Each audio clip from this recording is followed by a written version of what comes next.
Hello friends, my name is Kajal और आप सभी का स्वागत है मेरे चैनल पर। और आज के इस वीडियो में हम डिस्कस करने वाले हैं UP DElEd first semester subject math. ठीक है, और इस क्लास की जो टाइमिंग होती है वो रात के 10 बजे होती है। और डेली जो आपका फर्स्ट सेमेस्टर है, डेली जितने भी उसमें सब्जेक्ट है, एक सब्जेक्ट का डेली मॉक टेस्ट होता है जिसका आंसर आप सभी को करना होता है। तो आज का जो हमारा सब्जेक्ट है वो है मैथ। ठीक है, और इसमें से जितने भी प्रश्न बहुत ही महत्वपूर्ण है। तो चलिए फ्रेंड्स शुरू करते हैं। वीडियो को लाइक कर दीजिए और अपने फ्रेंड्स मित्रों को शेयर कर दीजिए ताकि वो भी अभी जुड़ जाए। तो चलिए फ्रेंड्स शुरू करते हैं। तो देखिए फ्रेंड्स, सबसे पहला आपका प्रश्न है कि 5 divide by 8 plus 3 divide by 4 into 2 divide by 6 का मान क्या होगा। Option A 13 divide by 8, option B 10 divide by 8, option C 11 divide by 8 और ऑप्शन डी 7 डिवाइड बाई 8। क्या यहाँ पर करेक्ट आंसर होगा, जल्दी बताइए फ्रेंड्स। बताइए फ्रेंड्स, यहाँ पर कौन सा करेक्ट आंसर होगा। क्या पहला होगा या फिर दूसरा होगा या फिर तीसरा होगा या फिर चौथा होगा। यहाँ पर करेक्ट आंसर क्या होगा, बताइए फ्रेंड्स। आप सभी का आंसर बिल्कुल सही है। यहाँ पर हो जाएगा 7 डिवाइड बाई 8। कैसे, तो अगर मैं बताऊँ, ठीक है, लेकिन बताऊंगी तो फिर ज़्यादा टाइम लगेगा, लेकिन चलिए मैं बता देती हूँ किस तरीके। तो सबसे पहले तो हम बोर्ड मास नियम आप सभी को पता है। तो 3 डिवाइड बाई 4 इंटू 2/6 का हम क्या करेंगे, मल्टीप्लाई कर देंगे। ठीक है, तो आपको क्या प्राप्त होगा, 5 प्लस 8 प्लस आपका हो जाएगा यहाँ 6 डिवाइड बाई 24। ठीक है, अब आपको क्या करना है, 8 और 24 का एलसीएम लेंगे। ठीक है, एलसीएम मैंने बताया था कैसे लेना है। तो 8 और 24 का अगर आप एलसीएम लेते हैं तो आपको 24 प्राप्त हो जाएगा। ठीक है, उसके बाद आप 24 का 8 में मल्टीप्लाई करेंगे तो 3 बार में जाएगा और उसका मतलब भागफल 3 आएगा। और 3 का मल्टीप्लाई 5 में करेंगे तो फिर आपको 15 प्राप्त होगा।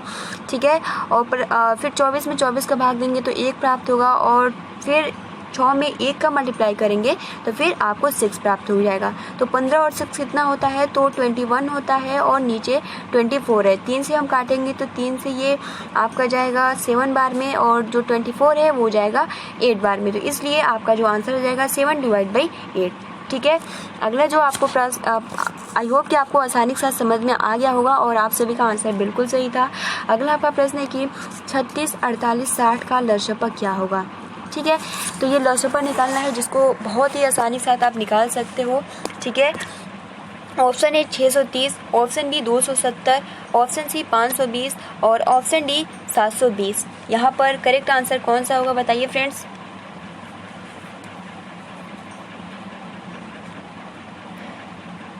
आप सभी का आंसर बिल्कुल सही है। आपको यहाँ लसपा निकालना है, यहाँ पर ऑप्शन नंबर डी करेक्ट हो जाएगा। अब इसको कैसे सॉल्व करना है अगर मैं बताऊँ तो देखिए, सबसे पहले तो आप 36 और 48 और 60 का लसपा किस तरीके से निकाला जाता है।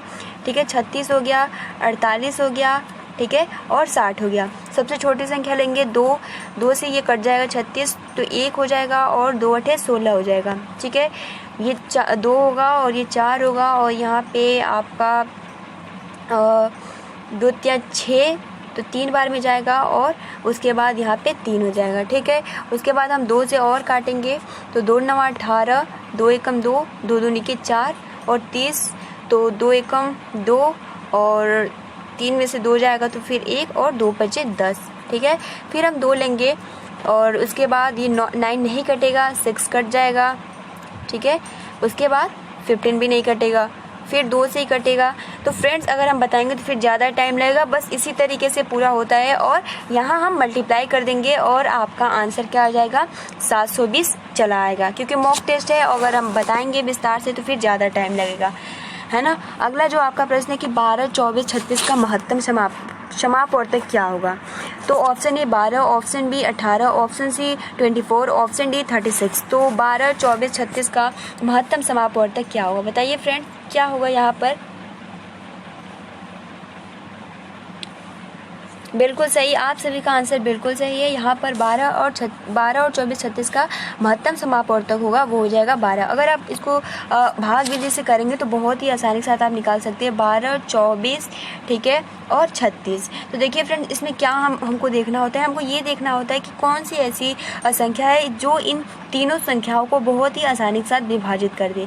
तो 12, 24, 36 को कौन सी ऐसी संख्या है जो विभाजित कर सकती है, तो वो 12 है, ठीक है। 12 ये एक बार में जाएगा, ये 2 बार में जाएगा और ये 3 बार में जाएगा। अब हम फिर नीचे देखेंगे कोई एक संख्या है जो 1, 2, 3 को ये काट दे, तो नहीं है। तो इस तरीके से हमारा 12 जो है वो महत्तम समापवर्तक आ जाता है। तो यहाँ पर आपका जो राइट आंसर हो जाएगा वो हो जाएगा ऑप्शन ए, ठीक है। अगला जो आपका प्रश्न है कि दो संख्याओं का लशप तथा मशप क्रमशः 900 है व 15 है, तो यदि इनमें से एक संख्या 225 होगी तो क्या होगी।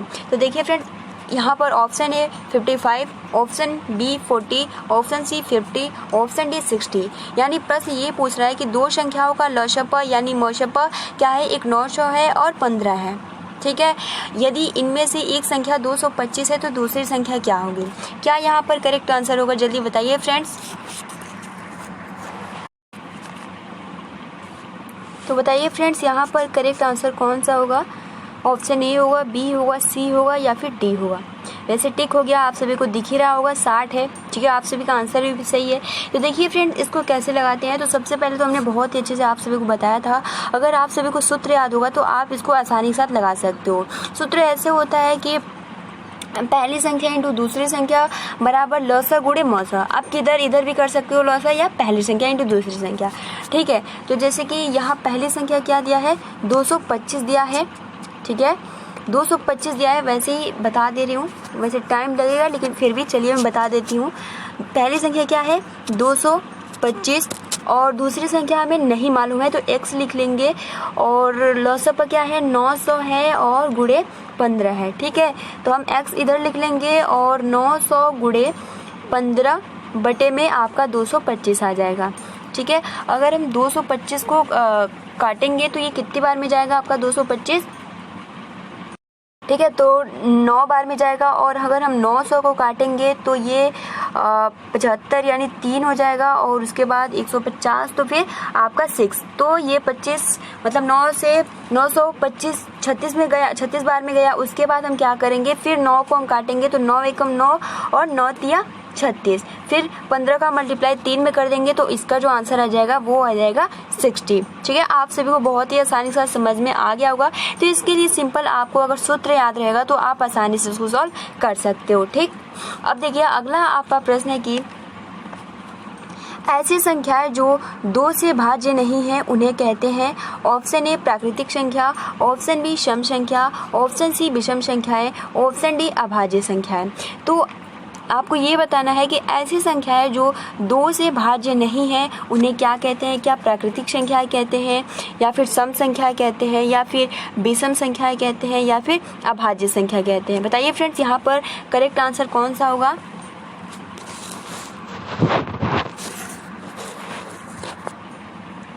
बिल्कुल सही, आप सभी का आंसर बिल्कुल सही है। उसे हम विषम संख्या कहते हैं, ठीक है। जो 2 से भाज्य नहीं होता है उसे हम विषम संख्या कहते हैं। जैसे कि आपका 5 हो गया, 9 हो गया, ठीक है, 11 हो गया, 13 हो गया। तो ये आपका समझ में आसानी से आ गया होगा और आप सभी का आंसर बिल्कुल सही है।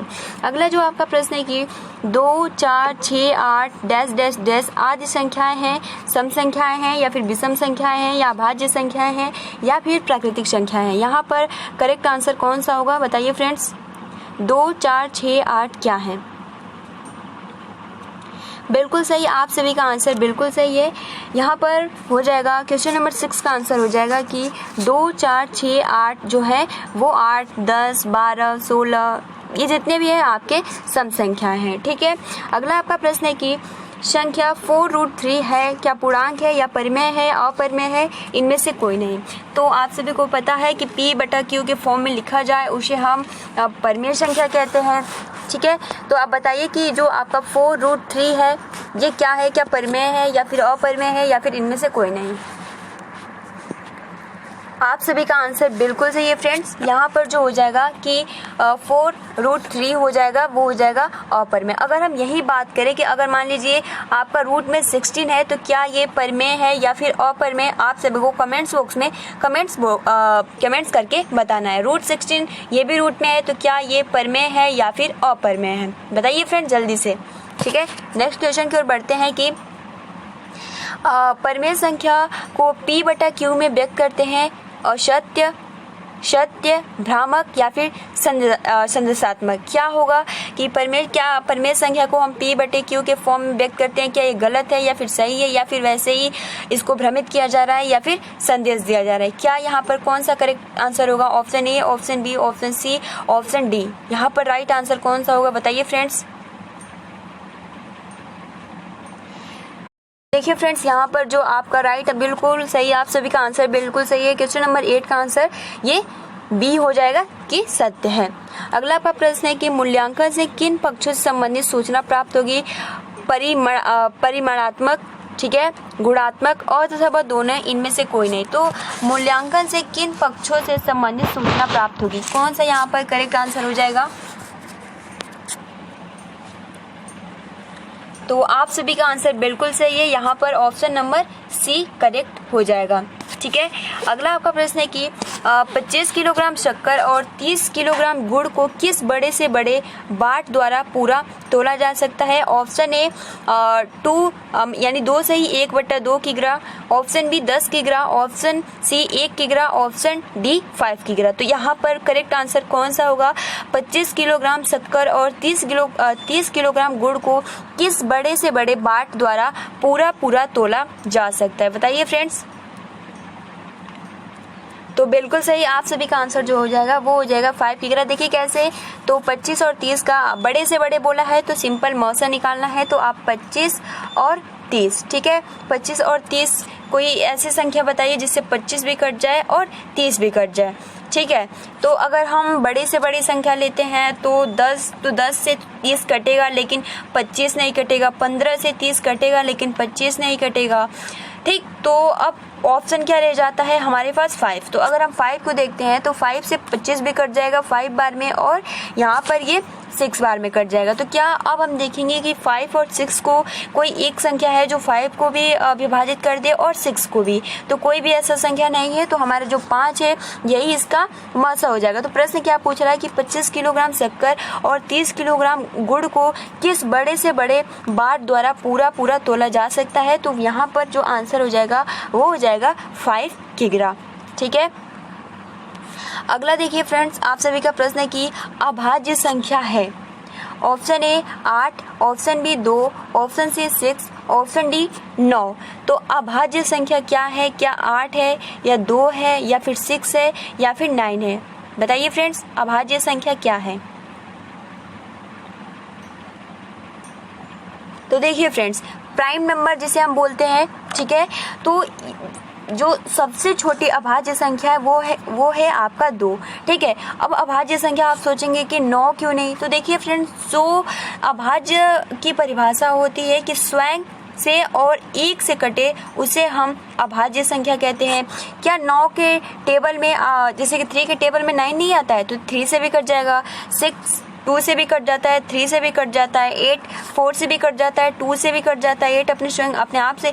लेकिन जो 2 है ये किसी के टेबल में नहीं आता है, तो ये क्या है? अभाज्य। ये केवल अपने आप और 1 से ही कटेगा, तो अभाज्य संख्या है। यहाँ पर आप सभी का करेक्ट आंसर हो जाएगा, वो हो जाएगा ऑप्शन नंबर बी यानी 2।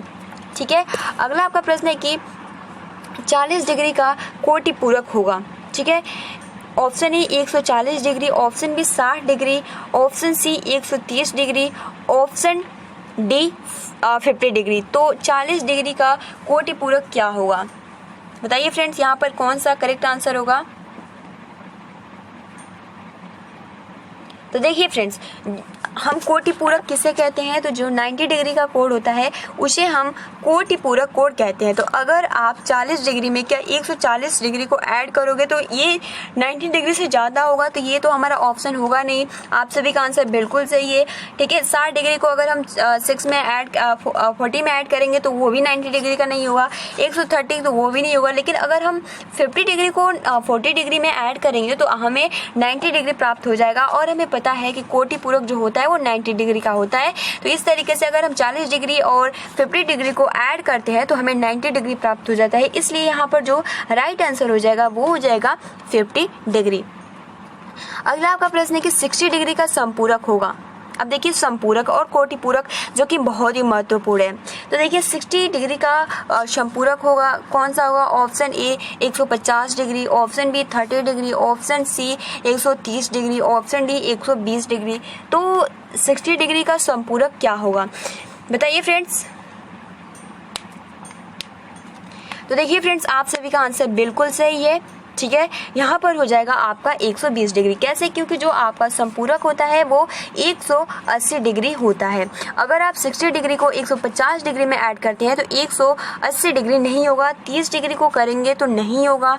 ठीक है, 130 डिग्री को करेंगे तो फिर भी नहीं होगा। लेकिन अगर 120 डिग्री को आप ऐड करेंगे 60 में तो फिर आपको 180 डिग्री प्राप्त हो जाएगा और ये समपूरक होगा। ठीक है, अगला आपका प्रश्न है कि समुच्चय वाला प्रश्न बहुत ही मतलब आपके सिलेबस में है नहीं, लेकिन ये पूछ दिया है। ठीक है, तो देखिए समुच्चय A बराबर ब्रैकेट में 4, 5, 6 तथा समुच्चय B बराबर 2, 3 हो तो A और B में मतलब आप सभी को बताना है A और B में कौन कौन से अंक है। आपको इस तरीके से अगर पूछा जाए तो आपका ऑप्शन है 2, 3, 4, 5, 6, ऑप्शन बी 2, 3, 4, ऑप्शन सी 2, 3 और ऑप्शन डी 4/6। कभी कॉमन पूछ लेता है तो कभी ए और बी में कौन कौन से अंक है। तो यहाँ यही पूछ रहा है कि ए और बी में कौन कौन से अंक है, यानी ए और बी में कौन कौन से अंक है। तो बताइए फ्रेंड्स, यहाँ पर आपको क्या नज़र आ रहा है और आपको क्रम से लिखना होता है। तो देखिए क्रम से कौन सा है, बिल्कुल सही। आप सभी का आंसर जो हो जाएगा वो हो जाएगा ऑप्शन नंबर ए। ठीक है, यानी हम क्रम से लिखते हैं। सबसे पहले हम 2 लिखेंगे जो बी में है, 3 में है, ठीक है, फिर 4, फिर 5, फिर 6। तो यहाँ पर अ सही हो जाएगा। अगला आपका प्रश्न है कि यदि किसी त्रिभुज के तीनों कोणों क्रमशः 65 डिग्री, 45 डिग्री, 70 डिग्री है तो त्रिभुज होगा अधिक कोणीय, समकोणीय, न्यून कोणीय या इनमें से कोई नहीं। तो यहाँ आपको कौन सा करेक्ट आंसर लग रहा है, कौन सा करेक्ट आंसर होगा? तो देखिए फ्रेंड्स, यदि कोई त्रिभुज के तीनों कोण क्रमशः 65 डिग्री, 45 डिग्री और 70 डिग्री है तो वह त्रिभुज होगा न्यून कोणीय। ठीक है, न्यून कोणीय, क्योंकि आपको पता है समकोणीय मतलब 90 डिग्री होता है, उससे कम यानी न्यून कोण 65, 45, 70, अधिक कोण तो फिर ज़्यादा हो जाता है। ठीक है, तो यहाँ पर आपका 100 हो जाएगा।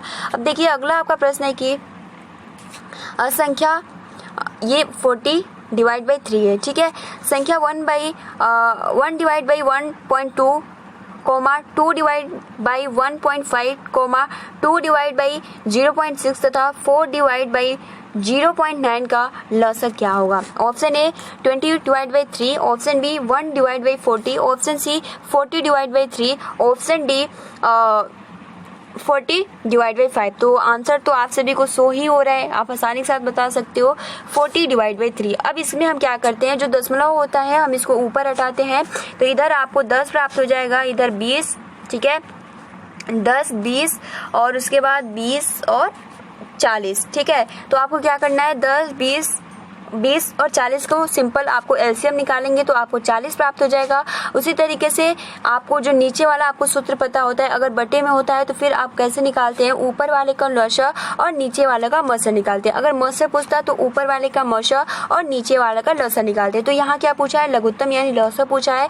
तो हम 12 और 15 और 6 और 9 का हम क्या निकालेंगे, यहाँ पे हम मसा निकालेंगे। तो मसा अगर आप 12, 15, 6 और 9 का निकालेंगे तो हम देखेंगे कि ऐसी कौन सी संख्या है जो इन चारों को काट सकती है। ठीक है, तो 12 तो नहीं काटेगी, 9 भी नहीं काटेगा, 6 भी नहीं काटेगा। ऐसी जो संख्या है वो क्या है 3 जो जाएगा वो आपका 4 बार में जाएगा, 5 बार में जाएगा, 2 बार में जाएगा, या 3 बार में जाएगा। अब हम देखते हैं कि क्या 4, 5, 2, 3 को ऐसी कोई संख्या है जो काट सकती है, नहीं है। तो हमारा 3 क्या है, यही हमारा मौसफा यानी 40/3 आप सभी का आंसर हो जाएगा। अगला आपका प्रश्न है कि संख्या 26, 52, 78 व 117 का गुणन क्या होगा। बताइए friends, option A 13, option B 17, option C 19, option D 20। क्या होगा संख्या 26, 52, 78 व 117 का गुणन क्या होगा, जिसे अपवर्त्य भी कहते हैं। बताइए फ्रेंड्स क्या होगा। तो फ्रेंड्स आप सभी का आंसर बिल्कुल सही है। 26, 52, 78, 117 का गुणन जो होगा वो होगा आपका 13, क्योंकि ये 13 के टेबल में आते हैं। ठीक है, तो यहाँ पर 13 करेक्ट हो जाएगा।